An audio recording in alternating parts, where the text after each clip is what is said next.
যতটুকু পারেন আপনার সাধ্য মোতাবেক মানুষের উপকার করার চেষ্টা করবেন। হ্যাঁ, আপনি বলবেন আমার উপকারের দাম পাই না, ভালো ব্যবহারের দাম পাই না, আমি সেবা করলে সেটার দাম পাই না, আমি ভালো করলে আমাকে উল্টা করে। হ্যাঁ, আমি আপনার সব কথা মানলাম, তবে অনুরোধ রাখবো বিনিময়টা ওই বান্দার থেকে চেয়েন না, ওই বান্দার রব থেকে চান।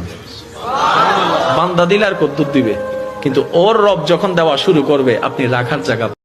অহংকার করে হেঁটো না, মানুষের অহংকার সাজে না, অহংকার সাজে একজনের। তিনি কে? অহংকার কার চাদর? আল্লাহ বলে এই চাদর ধরে যদি কেউ টান দেয় ওরে আমি জাহান্নামে নিক্ষেপ করি, ফালা উবালি, আই ডোন্ট কেয়ার, ওরে আমি জাহান্নামে ফেলবো। অহংকার করার কি আছে আমাদের? কিছুই নাই। মানুষের সৌন্দর্যটা সবসময় থাকে না। এই যে যুবক অবস্থায় আমাদের কি সুন্দর চামড়া, কি সুন্দর দেহ, বয়স যখন 70-80 হবে এরকম থাকবে? কথা বলেন না। এই কালো দাড়িগুলো সাদা হয়ে যাবে, বয়সের ভারে মিজানুর রহমান আজহারি নুজ্জ হয়ে যাবে, লাঠি লাগবে তখন, তখন স্টেজে উঠবে, হায়াতে বাসায় থাকলে লাঠি নিয়ে উঠতে হবে। কথা কর। আর আপনি নিজেকে এত ছোট কেন মনে করছেন? আপনিও আল্লাহর সেই বান্দা, যে বান্দা আমি, যে বান্দা আর 10 জন মানুষ।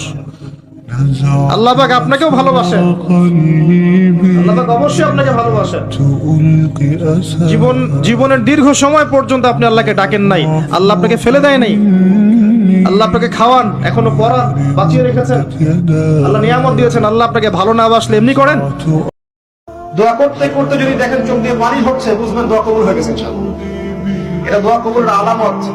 কাঁদতে কাঁদতে চোখ দিয়ে পানি ঝরবে যখন, বুঝবেন ইনশাআল্লাহ দোয়া কবুল হয়ে গেছে। কারণ কঠিন মন কাঁদতে পারে না, আর কঠিন মনে আল্লাহর নূর আসে না। আল্লাহর নূর যে হৃদয়ে আসে, ওই হৃদয়ের চোখ দিয়ে পানি ঝরতে থাকে। যতটুকু পারেন আপনার সাধ্য মোতাবেক মানুষের উপকার করার চেষ্টা